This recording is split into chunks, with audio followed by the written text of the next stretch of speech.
Number 37. If x is greater than or equal to 0 and less than or equal to pi over 2, so that tells us a few things off the bat. First of all, we're dealing with radians and some trigonometry. If you don't know this, definitely review the unit circle, because here's 0, here's pi over 2, and pi, and 3 pi over 2, and 2 pi, but we know it's in this quadrant, so we'll just draw an arbitrary triangle x here, and we know it's going to be in this quadrant here, this angle. And they're telling us that sine x equals 3 cos x. So there's a really good rule that we can use here if we see it, and that is that the sine of x, the sine of an angle over the cosine of that same angle, is always equal to the tangent of that angle. And so here, if we have sine x equals 3 cosine x, I can divide both sines by cos x. And now sine x over cos x is the same as tan x equals 3. And now I'll go into my calculator, and remember I want to be in radians, so if I go here to mode, I make sure that I'm in radians if you're using a TI-84 or 83 model.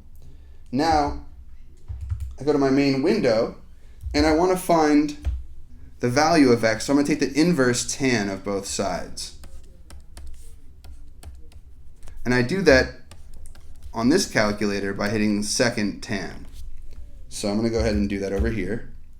So second tangent, the inverse tan of 3, is equal to 1.249. So E is our correct answer because this inverse gets this away, and then we have 1.249. Now another way, if we graph and put our calculator into radians, we can graph these two equations and find out where they intersect in this sort of range, in this first quadrant. So let's go ahead and do that. So I go to y equals, I already plugged them in. I'm in radians. So now I'm going to hit graph. And there we have both graphs. Now right here is the positive intersection I'm looking for. I want that x value where they intersect. So I'm going to hit second calc, go down to intersect. And I'm going to move closer over to where the intersection occurs, hit enter, enter, and enter, and I find that it does hit at 1.249 here as well. Still corroborating with the fact that the answer is E, 1.249.